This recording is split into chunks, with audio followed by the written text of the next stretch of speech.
All right, today's an exciting day. Your FluxJet Kayak has just arrived. You've got it out of the bag. What do we do next? Today I'm going to walk you through the steps of once it arrives, you've got it out of the bag. What do you need to do to get ready to get out in the water? So come with me, I'm going to walk you through it. It's going to be real simple. So what we have set up here today is the boat basically as it will arrive out of the bag. We tried to set it up just how we are shipping it so that everything's pretty much where you will find it. Try to make this easy for you. The first thing you're going to need to locate is this handy dandy bag of googies.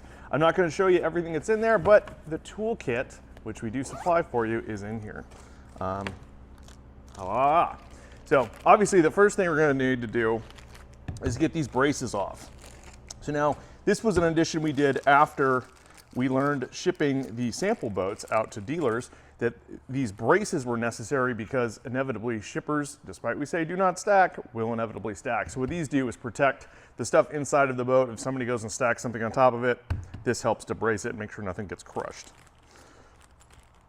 All right, so what we're gonna need, get the appropriate bit out, snaps right into your handy handle, and go ahead and get the 4 screws out, which are retaining these 2 cross beams.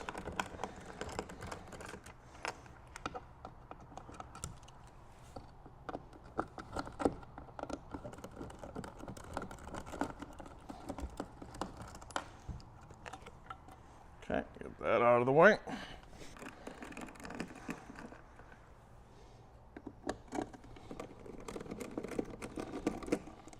Now we get that out of the way. Now you'll notice right here, there's a little baggie. This little baggie has our track screws. So with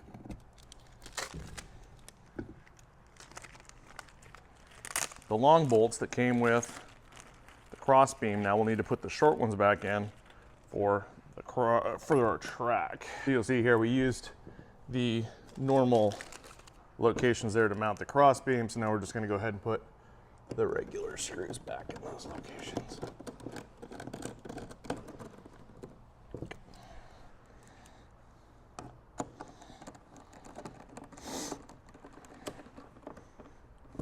And 2 more on up here.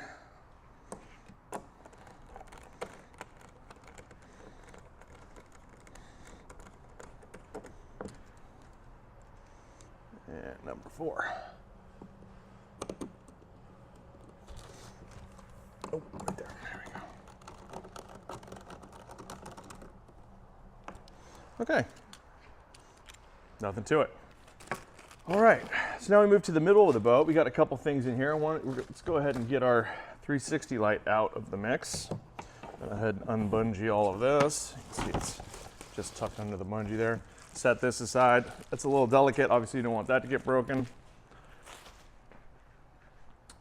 All right, now we come to the center. Lift the pedals out of the way. And we'll go ahead and pull out our seat. So this is the first real project we've got to work through here. Go ahead and untape.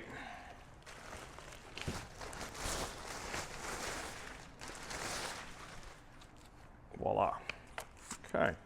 Now, there's 2 halves to the seat. Bottom half, top half. All right, all we need to do, we're gonna go ahead and get these unwrapped. Okay.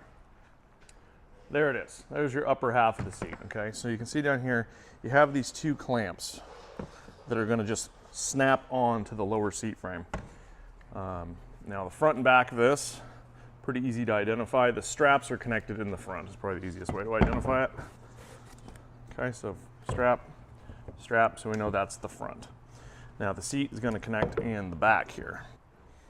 Now the easiest way to do this, probably just go ahead and flip it over. Just loosen up your cinches here. Let's make it easier to position. Like that, everything's nice and loose. Flip it back over. Now we can kind of shift this forward on here to give ourselves a little more room. All right, so you can see we got hook. We're gonna come in on that side and just shift into place. So that just goes in there like that. Clamp's gonna come down. Stretch. Let's get 2 of them.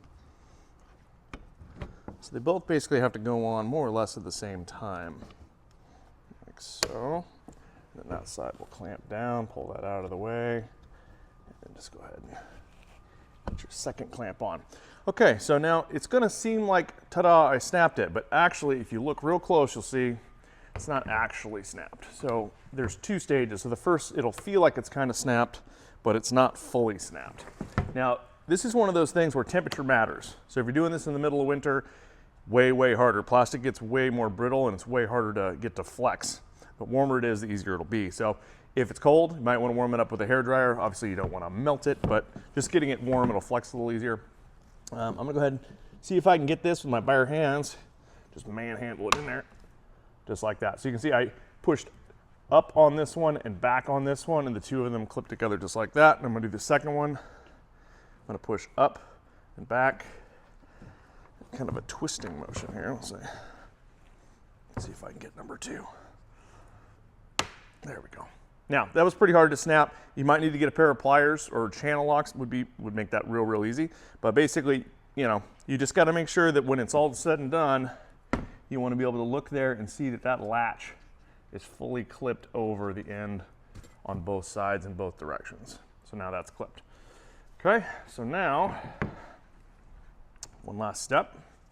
Just need to put our straps on. So if you want to come close here, James. So the trick with these, you go in the back, out the top.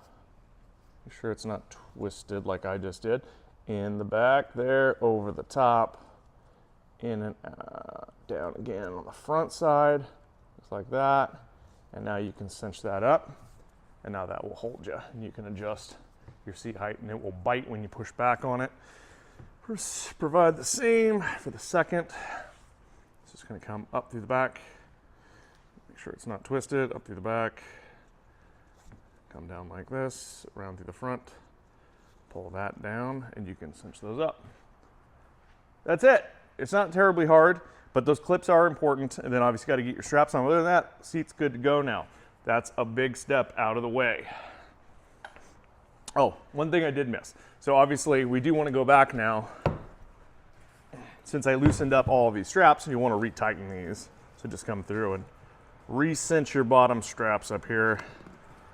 Get the seat base nice and comfy again. Just like that. Ta-da. Okay.